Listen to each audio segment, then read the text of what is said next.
Morning बच्चों। आज हम डायरेक्टरेट ऑफ एजुकेशन की वर्कशीट 51 कर रहे हैं, जो 10th क्लास साइंस सब्जेक्ट की वर्कशीट है। हमारा टॉपिक है कार्बन एंड इट्स कंपाउंड। आज हम पढ़ने वाले हैं saturated hydrocarbons and unsaturated compounds के बारे में। As we study till now, hydrocarbons are the molecule containing hydrogen and carbon atom that are bonded to each other and may or may not contain other atom. Hydrocarbons क्या होते हैं? Hydrocarbons में जो carbon होता है, carbon either carbon hydrogen के साथ bond बनाता है या कार्बन कार्बन के साथ बॉन्ड बनाता है, और ऐसा भी पॉसिबल है कार्बन हाइड्रोजन के बॉन्ड के अलावा कार्बन किसी हेट्रो एटम से भी ज्वाइन हो रहा हो, तो इन्हीं को हम क्या बोलते हैं? हाइड्रोकार्बन्स बोलते हैं। These hydrocarbons are classified into two distinct categories. इन हाइड्रोकार्बन्स को हम दो कैटेगरी में क्लासीफाई करते हैं। First one is saturated and second one is unsaturated hydrocarbons.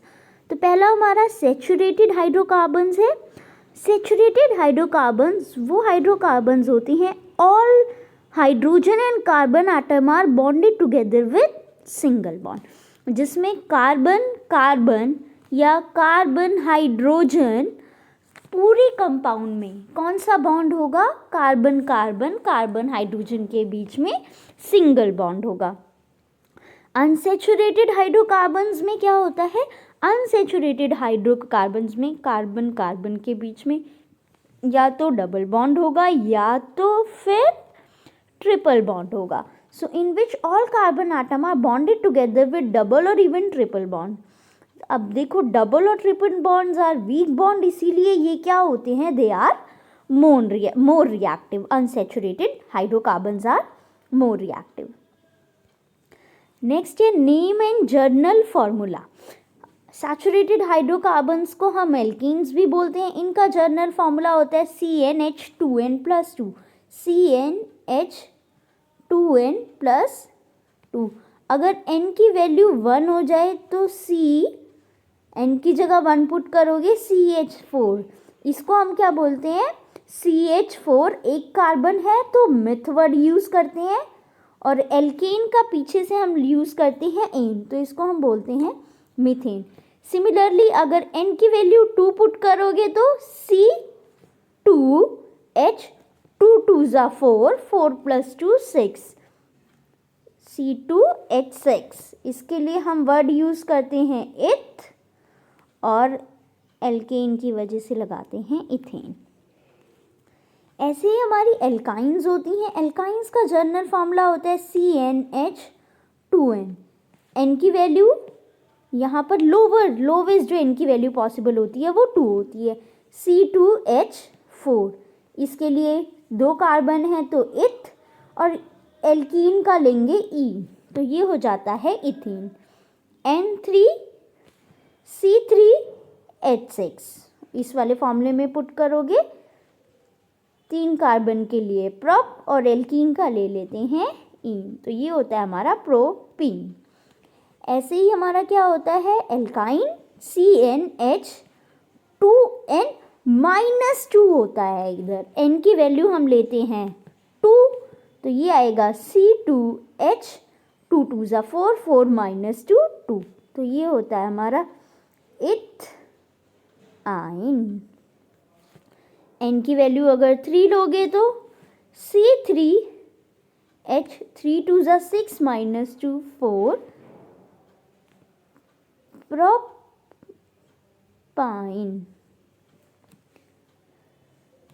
इसी तरीके से हम हमारे एल्कीन्स और एल्काइंस के ये एग्जाम्पल्स हुए। इलेक्ट्रॉनिक डॉट स्ट्रक्चर बनाना होगा तो कार्बन है हमारे पास कितने? कार्बन का वैलेंस इलेक्ट्रॉन 4 होता है, और हाइड्रोजन है हमारे पास 4, और हर हाइड्रोजन के पास है 1 इलेक्ट्रॉन। तो ये हाइड्रोजन करेंगे अपने इलेक्ट्रॉन्स की शेयरिंग कार्बन के साथ। हाइड्रोजन का होगा डुप्लेट कंप्लीट, हाइड्रोजन का होगा डुप्लेट कंप्लीट, और कार्बन की होगी ऑक्टेट कंप्लीट। कार्बन की हो जाएगी ऑक्टेट कंप्लीट। देखिए नेक्स्ट हम बात करेंगे इथेन की। इथेन में हमारे पास क्या है, इथेन में हमारे पास 2 कार्बन है, C2H6, 2 कार्बन है, ये रहे हमारे कार्बन, और H6 है। हम क्या करेंगे, इक्वली H को डिवाइड कर देंगे। सो 1 2 3 हाइड्रोजन इधर, 3 हाइड्रोजन इधर। हर हाइड्रोजन के पास होता है 1 इलेक्ट्रॉन। अब कार्बन के पास है हमारे कितने इलेक्ट्रॉन, 4 वैलेंस इलेक्ट्रॉन। तो एक कार्बन ने इस हाइड्रोजन के साथ शेयर किया, एक इस हाइड्रोजन के, एक इस हाइड्रोजन के, 1 वैलेंस इलेक्ट्रॉन कार्बन के पास बच गया। सेकंड वाले कार्बन ने भी एक हाइड्रोजन के साथ इस शेयर किया, फिर इधर और एक ये बच गया। अब देखो ये हाइड्रोजन की डुप्लेट कंप्लीट, हाइड्रोजन की डुप्लेट कंप्लीट, हाइड्रोजन की डुप्लेट कंप्लीट। मैंने आपको लास्ट वीडियो में बताया था हाइड्रोजन और हीलियम की होती है डुप्लेट कंप्लीट। बाकी सारे करेंगे आउटर मोस्ट शेल में 8 इलेक्ट्रॉन, 1 2 3 4 5 6 7 8। इस तरह से इस कार्बन की हो गई ऑक्टेट कंप्लीट। इस कार्बन के साथ भी देखो ये हो गई ऑक्टेट कंप्लीट। तो इस तरह से हमारा ये इथेन का स्ट्रक्चर हुआ। अब हम बनाएंगे इथीन का। C2H4, 2 कार्बन है और हाइड्रोजन हमारे पास 4 है। तो 2 हाइड्रोजन इस कार्बन के पास, 2 हाइड्रोजन इस कार्बन के पास। हाइड्रोजन में 1 इलेक्ट्रॉन, हाइड्रोजन में 1 इलेक्ट्रॉन। हाइड्रोजन कभी भी 2 से ज़्यादा इलेक्ट्रॉन्स नहीं रखता। तो ये हाइड्रोजन की डुप्लेट कंप्लीट, ये इस हाइड्रोजन की डुप्लेट कंप्लीट। अब देखो कार्बन के 2 इलेक्ट्रॉन यूज हो चुके हैं। ये रहा इस कार्बन का तीसरा इलेक्ट्रॉन, ये रहा चौथा इलेक्ट्रॉन। 1 2 3 4 5 6। कार्बन के पास कितने इलेक्ट्रॉन है, 6 इलेक्ट्रॉन है। तो ये क्या करेगा, 7 वाले कार्बन के साथ इलेक्ट्रॉन शेयर करेगा। अब कितने इलेक्ट्रॉन हुए कार्बन के पास, 1 2 3 4 5 6 7 हुए। तो अब इस वाले 7 वाले कार्बन से ये नेक्स्ट इलेक्ट्रॉन भी शेयर कर लेगा। अब कार्बन पे हो गए 8 इलेक्ट्रॉन और ये हो गई कार्बन की ऑक्टेट कंप्लीट। सो ये हुआ हमारा इथीन का स्ट्रक्चर। देखो इथीन के स्ट्रक्चर में ध्यान दो तो कार्बन कार्बन डबल बॉन्ड है। ये इसका, अगर हम इलेक्ट्रॉन को हटाकर लाइंस लगा देते हैं, बॉन्ड्स बना देते हैं, तो इसको बोलते हैं हम बॉन्ड लाइन स्ट्रक्चर। लाइन होता है C2H2, ये रहा कार्बन, ये रहा कार्बन। हाइड्रोजन हमारे पास एक एक हाइड्रोजन हमने दोनों कार्बन को दिए। हाइड्रोजन्स की होगी डुप्लेट कंप्लीट और ये कार्बन करेंगे एक दूसरे के साथ 3 इलेक्ट्रॉन्स शेयर। तो ये हमारा इथाइन का स्ट्रक्चर हुआ। नेक्स्ट हमारी chain structure. There are carbon compounds methane, ethane, propane containing respectively 1 2 3 carbon atom. Such chains of carbon can contain many more carbon atom। Chain structure में क्या होगा, एक कार्बन दूसरे कार्बन से, तीसरे कार्बन से, चौथे कार्बन से कैसे ज्वाइन होंगे, स्ट्रेट चेन में ज्वाइन होंगे। First, second, third, fourth, fifth, sixth carbons are join in a straight line, तो उसको हम बोलते हैं चेन स्ट्रक्चर। ठीक है। दूसरा होता है ब्रांच स्ट्रक्चर। ब्रांच स्ट्रक्चर में क्या होगा, ये जैसे कि ये है, ये 4 कार्बन है, ये स्ट्रेट लाइन में ज्वाइन है। अब मैं अगर एक कार्बन हटा के इधर क्या कर दूँ, इधर बीच में लगा देती हूँ। ये कार्बन जो है मैं उसको लगाती हूँ इधर बीच में। ऐसे स्ट्रक्चर्स को हम क्या बोलेंगे, ब्रांच स्ट्रक्चर बोलेंगे। इनको हम क्या बोलेंगे, ब्रांच स्ट्रक्चर। तो the carbon skeleton with 4 carbon atoms of butane show 2 different possible skeleton. ये तो स्ट्रेट चेन स्ट्रक्चर का और ये है ब्रांच स्ट्रक्चर का। Filling the remaining valency with hydrogen we get this structures. ठीक है। और ये अंडरस्टूड होता है। अगर मैं ऐसे लिख रही हूँ ना और कुछ नहीं लिख रही हूँ, तो दैट मीन्स बाकी की जो वैलेंसीज हैं, कार्बन की कितनी 4 वैलेंसी होती है, बाकी की वैलेंसीज में क्या है हमारे पास हाइड्रोजन है. This is understood. Here both these structures have the same formula C4H10. Such compounds with identical molecular formula but different structures are called structural isomers. देखो, अगर आप इस कार्बन की और इस स्ट्रक्चर की बात करोगे तो इनका मॉलिकुलर फॉर्मूला C4H10 है, but they are having a different structure. तो अगर मॉलिकुलर फॉर्मूला सेम है, डिफरेंट स्ट्रक्चर है, तो उनको हम क्या बोलते हैं? स्ट्रक्चरल आइसोमर्स बोलते हैं. दूसरा हमारा होता है रिंग स्ट्रक्चर. रिंग स्ट्रक्चर में क्या होगा? एक कार्बन दूसरे कार्बन से एक end of the chain is joined with another end of the chain. तो some compound have carbon atom arrange in the form of a ring. Cyclohexane has molecular formula C6H12. So देखो, cyclohexane में क्या है? ये carbon है, carbon carbon carbon, ठीक है.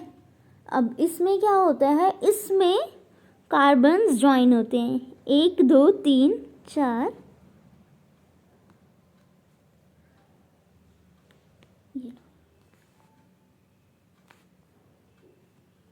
ठीक है. तो यहाँ कार्बन हाइड्रोजन से ज्वाइन होगा, तो इसको हम क्या बोलते हैं? Cyclic structure. और इसको और कैसे बनाते हैं? तो बनाते हैं हम इस तरह से. ये होगा आपका cyclohexane.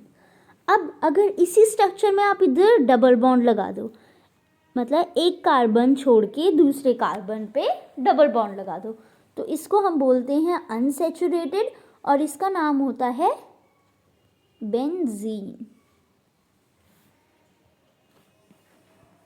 It is practice now. First question क्या बोलते हैं? Draw electron dot structure of pentane और प्रोपीन.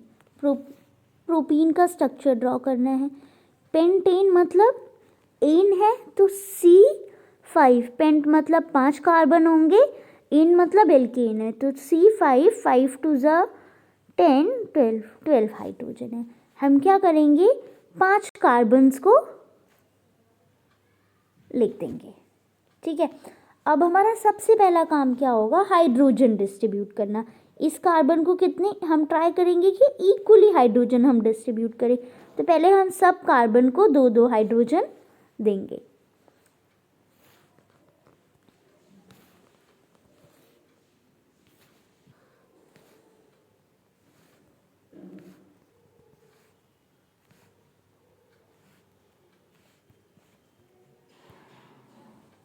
ठीक है. अब हर हाइड्रोजन के पास कितने हाइड्रोजन डिस्ट्रीब्यूट कर दिए हमने?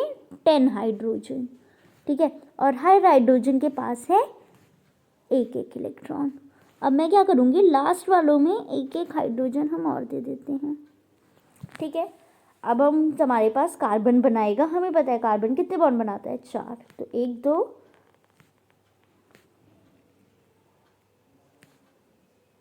क्रॉस से मैं रिप्रेजेंट कर रही हूँ कार्बन के इलेक्ट्रॉन.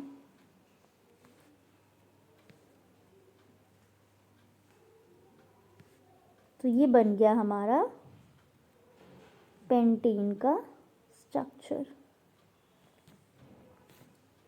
ठीक है. अब इसमें हम बना देंगे हमारा इसकी डुप्लेट कंप्लीट, इसकी डुप्लेट, इसकी डुप्लेट, इसकी डुप्लेट. हाइड्रोजन्स की हुई डुप्लेट कंप्लीट, मतलब हाइड्रोजन हैज़ 2 इलेक्ट्रॉन्स, और इन कार्बन की होगी ऑक्टेट कंप्लीट.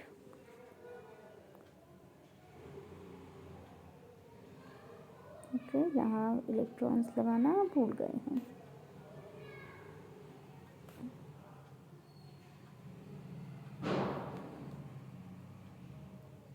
तो ये था हमारा पेंटेन का स्ट्रक्चर.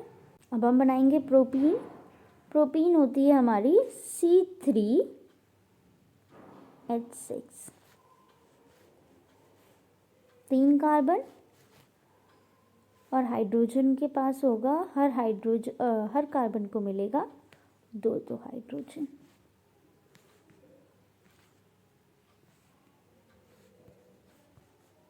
और इन हाइड्रोजन के पास है एक इलेक्ट्रॉन।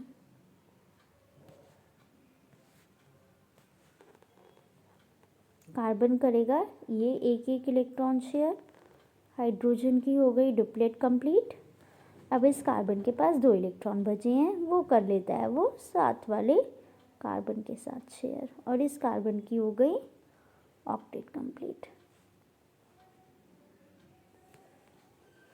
अब देखिए, अगर ये कार्बन इस हाइड्रोजन के साथ इलेक्ट्रॉन शेयर करता है तो इसकी तो ऑक्टेट कंप्लीट हो जाएगी।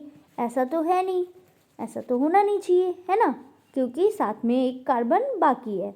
तो ये करेगा एक इलेक्ट्रॉन अपना इस कार्बन के साथ शेयर, और हाइड्रोजन की डुप्लेट कंप्लीट और कार्बन की ऑक्टेट कंप्लीट। ऐसे ही थर्ड हाइड्रोजन हमारा आएगा यहाँ पे, उसका इलेक्ट्रॉन, और ये रहा कार्बन का इलेक्ट्रॉन, ये रहे कार्बन के इलेक्ट्रॉन। तो इस कार्बन की भी हो गई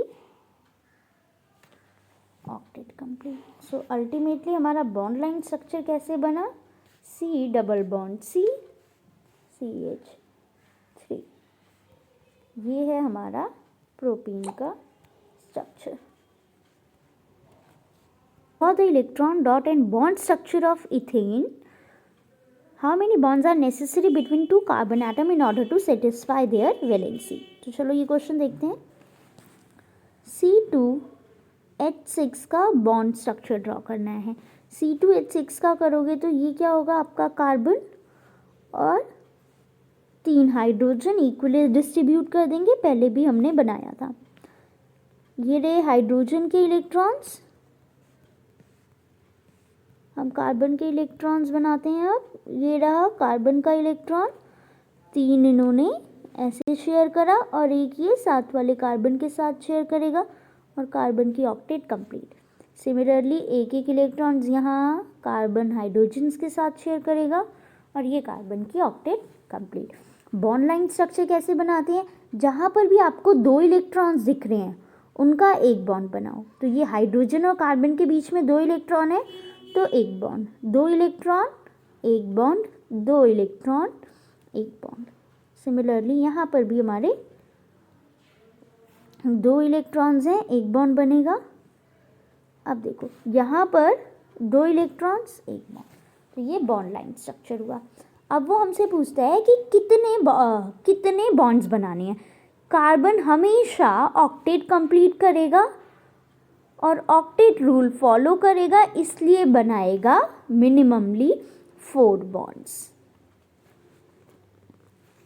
formula of cyclopentane and draw it's bond structure. Formula, जो साइक्लिक कंपाउंड है, साइक्लिक एल्केन का मॉलिक्यूलर फॉर्मूला होता है CnH2n। साइक्लोपेंटेन बोल रहा है वो, साइक्लोपेंटेन, पेंटेन मतलब 5 कार्बन, तो C5H10। अब क्या करना है, इसका स्ट्रक्चर बनाने के लिए, C5H10 का स्ट्रक्चर बनाने के लिए आपको लेने हैं 5 कार्बन और उनको ज्वाइन कर दो रिंग में। ठीक है, 5 कार्बन लिए और उनको ज्वाइन कर दिया रिंग में, और उनको बना दो सिंगल बॉन्ड से ज्वाइन कर दो। बाकी की जो भी वैलेंसीज हैं उसमें लगा दो हाइड्रोजन, तो हर कार्बन पे लगेंगे 2-2 हाइड्रोजन। तो ये हो गया आपका साइक्लोपेंटेन। इसका बॉन्ड लाइन स्ट्रक्चर ऐसा बनता है।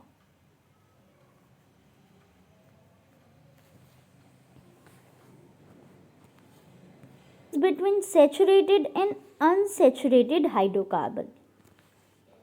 सैचुरेटेड हाइड्रोकार्बन्स क्या होते हैं, hydrocarbon in which all the hydrogen and carbon atom are joined through single bond. Unsaturated होते हैं in which carbon and atom all the carbon atoms are bonded together with double और even triple bond.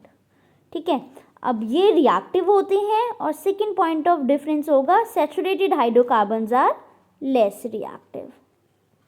ठीक है, और third में आप इनके examples लिख दोगे, इथेन, प्रोपेन, मीथेन, और यहाँ पर इथाइन, प्रोपाइन। इसी के साथ ये वर्कशीट जो है वो कंप्लीट हो गई है। अब हम मिलेंगे next worksheet, that is worksheet number 52 के साथ। Thank you.